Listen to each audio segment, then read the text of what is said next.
In this lecture, we would like to discuss about one of the great Indian nationalist and spiritualist, Sri Aurobindo Ghosh, who was a alma mater of University of Cambridge and during 1905 when Lord Curzon came India as the Viceroy and Governor General of India.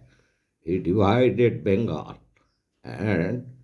Aurobindo at that time as editor of Bande Mataram vehemently wrote against the British policy of divide and rule, and consequently Aurobindo was involved in the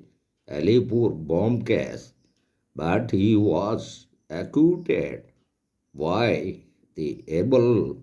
counselship of the then barrister Desabandhu Chittaranjan Das, and after acquittal from the Alipur bomb case, Aurobindo left for his spiritual abode to Pondicherry, which is at present is called as Puducherry, and he started his spiritual journey while living the nationalist struggle. And Aurobindo expressed his ideas on politics, also on spiritualism,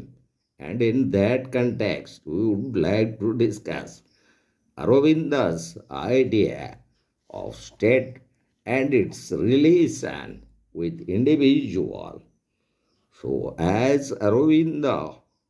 expressed that, what after all is this state idea, this idea of organized community to which the individual has to be immolated? Theoretically, it is the subordination of the individual to the good of all that is demanded.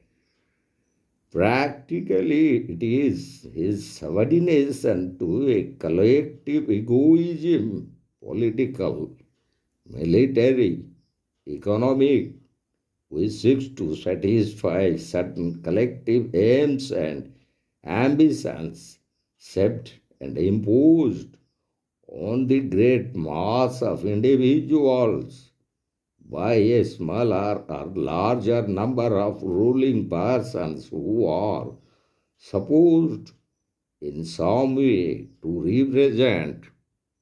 the community. It is immaterial whether this belong to a governing class or emerge as in modern states from the mass, partly by force of character, but much more by the hypnotism of verbal persuasion. This than by award, overt and actual force. In either case, there is no guarantee that this ruling class or ruling body represents the best mind of the nation or its noblest aims or its highest interest. According to Aurobindo, the organized state is neither the best mind of the nation nor is it even the sum of the communal energies. It lives out of its organized action and suppresses or unduly depresses the working force and thinking mind of important minorities, often of those which represents that which is best in the present and what is developing for the future.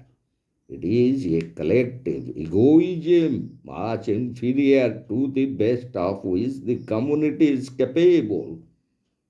What that egoism is in its relation to other collective egoism we know. Disorganization, but experience after experience has shown that these checks are ineffective.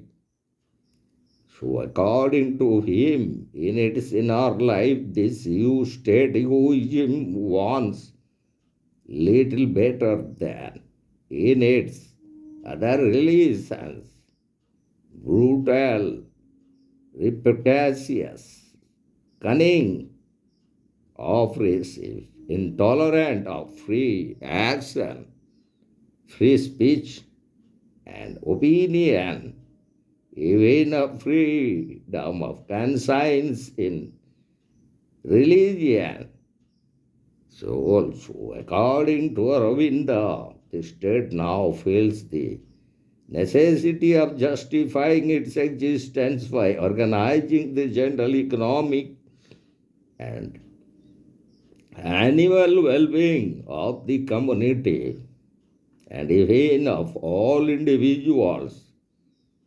It is the beginning to see the necessity of assuring the intellectual and indirectly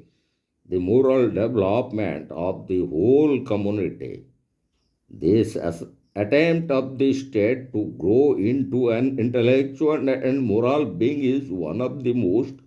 interesting phenomena of modern civilization. Even the necessity of intellectualizing conscience of mankind by the European catastrophe, but the claim of the state to absorbs all free individual activities,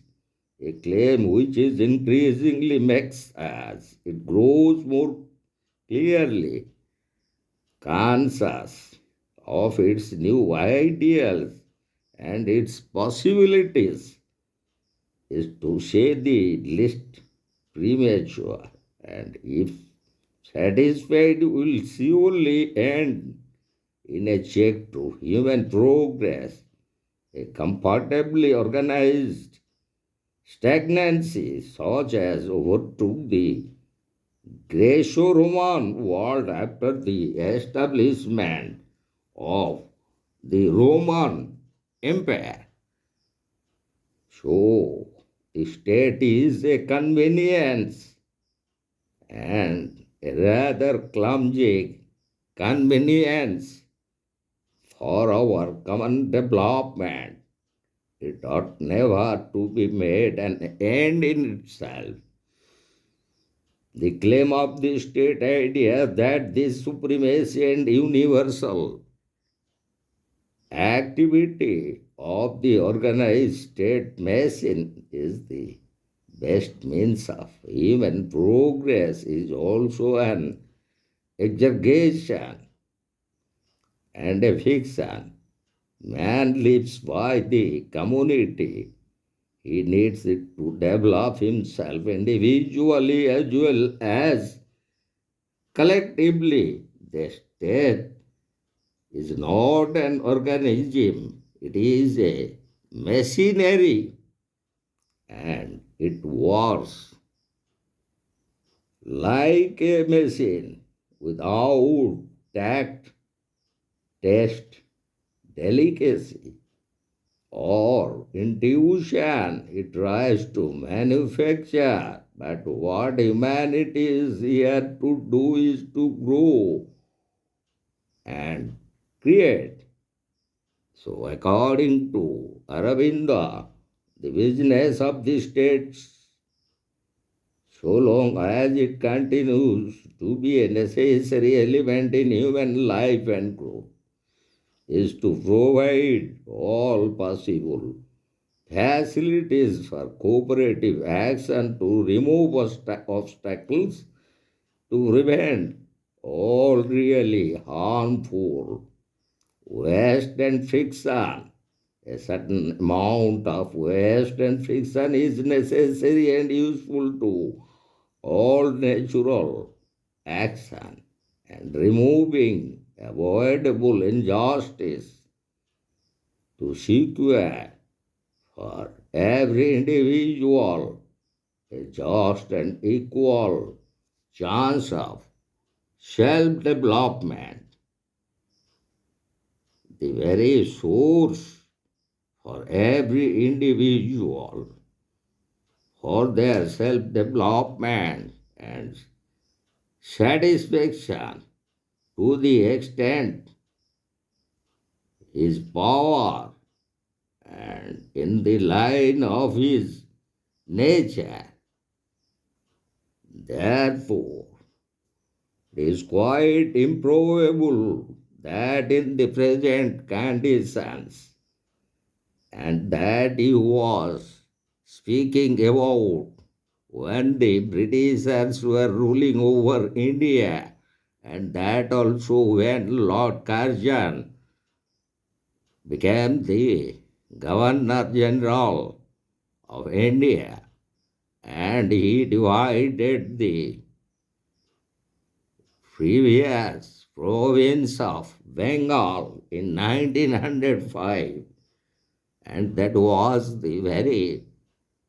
topic of analysis of Aurobindo, where exactly he was indicating that it was quite impossible probable that in the conditions of the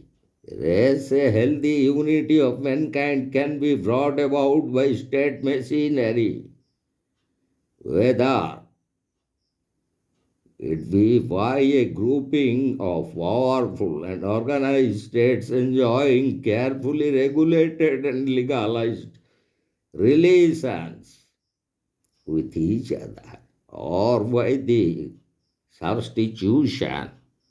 of a single world state for the present half chaotic, half alert committee of nations be the form of that world state, a single empire like the Roman or a federated unit. So, these are the views of Aurobindo regarding his idea of state. And in that context, we found that he gave lot of importance to individual and individual's relations with the community, and he considered state is a necessity, no doubt, but it is individual and the community that is important, as because state as a necessary political institution aims at its own fulfillment and to satisfy its own needs. So also Aurobindo deals on other some important topics such as law and liberty. And where regarding law and liberty, his opinion and thinking regarding that is nature does not manufacture, does not impose a pattern or a rule from outside. She impels life to grow from within and to assert its own natural law and development modified only by its commerce with its environment. All liberty, individual, national, religious, social, ethical, takes its ground upon the fundamental principles of our existence by liberty as stated by Aravinda, we mean the freedom to obey the law of our being, to grow to our natural self fulfillment, to find out naturally and freely our harmony with our environment, to dangers and disadvantages of liberty, the disorder, strife, waste, and confusion to which its wrong use leads are indeed obvious, but they arise from the absence or defects of the sense of unity between individual and individual, between community and community, which pushes them to assert themselves at the expense of each other instead of growing by mutual help and indulgence, and to assert freedom for themselves in the very act of encroaching on the free development of their fellows. In real, if a real and spiritual and psychological unity were to be developed, liberty would have no perils and disadvantages for free individuals of unity would be compelled by themselves by their own need to accommodate perfectly their own growth with the growth of their fellows, and would not feel themselves complete except in the free growth of others because of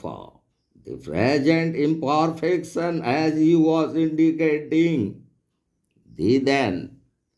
British rule over India to be called into restraint and to compel from outside the advantages of a strong law and compulsion, and obvious but equally greater the disadvantages of perfection, as it succeeds in creating tends to be mechanical, and even the order it imposes turns out to be artificial and liable to break down if the yoke is loosened or the restraining group withdrawn, carried too far, and imposed order discourages the principle of natural growth, which is the true method of life, and may even slay the capacity for real growth. We repress and over standardize life at our peril. By over regimentation, we cross nature's initiative and habit of self adaptation. So they devitalize individuality even while it seems outwardly fair, and so it would perish from within. Better anarchy than the long time continuance of a law which is not our own, or which our real nature cannot assimilate, and all repressive and preventive law is only a makeshift, a substitute for true law which must develop from within and be not a check on liberty, but its outward image and visible expression. Human society progresses really and vital in proportion as law becomes the child of freedom. It will reach its perfection when man, having learned to know and become spiritually one with his fellow man, the spontaneous law of his society exists only as the outward word of his self-governed inner liberty. So, his views regarding law and liberty, as we found, he castigated and expressed his opposition to those oppressive laws imposed by the British imperialistic government and administration over India, and he considers such laws could not enhance and grow liberty and freedom within the individual unless until law would enable to create relations,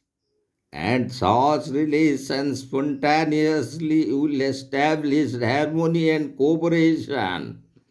between individual and individual, and also between communities and communities. So he considered the imperialistic laws imposed by the British Parliament over India are not in favor of individual liberty and freedom unless until law would provide the scope and opportunity to individual in his action and also vis-a-vis community, then individual's liberty would not prosper, neither his freedom could be guaranteed. So, in such a state of affair, he strongly criticized the laws made by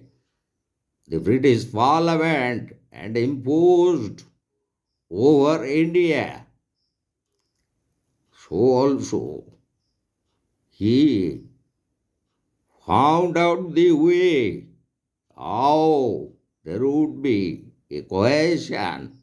and harmony between law and liberty.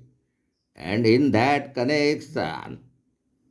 he contributed some spiritual dimensions to law and liberty. So, Aurobindo's analysis and explanation of the relationship between and law and liberty was as the contemporary situation was prevailing in India, and in particularly the laws enacted by the British Parliament for India, and as those laws were repressive in nature, as according to Aurobindo, so they restrict individuals' inner growth, and once individuals' inner growth and capacity could not be developed, and if it would be checked on why such repressive laws, then it would create hindrances regarding the growth of individuals' personality, individuals' freedom, also of the community. So, in that context, we found Aurobindo to some extent gave some spiritual touch to the very concept and idea of law and also liberty. And in his political thought, no doubt we found traces of the then contemporary nationalistic movement in India. So also we found some touch of the notions of spirit and how spiritual development would guide in the way of enactment of law and how it would ultimately preserve and protect individual freedom and liberty. As Aurobindo was belonging to the first quarter of 20th century of India and was a strong nationalist leader, and also he was the editor of the then journal and newspaper Bande Mataram, and as a active nationalist he was also involved in the Alipur bomb case, and after that he migrated to the spiritual world. But his writings, either regarding idea of state or regarding law and liberty, we found traces of nationalistic ideas, besides having some touch of spiritualism. And if you would analyze all his ideas regarding idea of state and individual soul show on law and liberty, he strongly rejected the British laws imposed over India as because those laws restricted the freedom and liberty of the individual vis-a-vis the freedom and liberty of the community. So also, he strongly criticized the very institution of state as according to Aurobindo, the state was a complete machine, and he compared state as a machine so that the very work of a machine that was far from by the state, so it would not give guarantee of the protection and preservation of individual freedom and liberty. Neither it would work for any kind of progress and development. So finally, we want to conclude our discussion on Aurobindo. And after the acquittal from the Alipur bomb case, he went into the spiritual path, and which led him to the then Pondicherry, now Puducherry, to start his pilgrimage to the spiritual world. In spite of that, in his writings we found the traces of nationalistic spirit and also his ideas regarding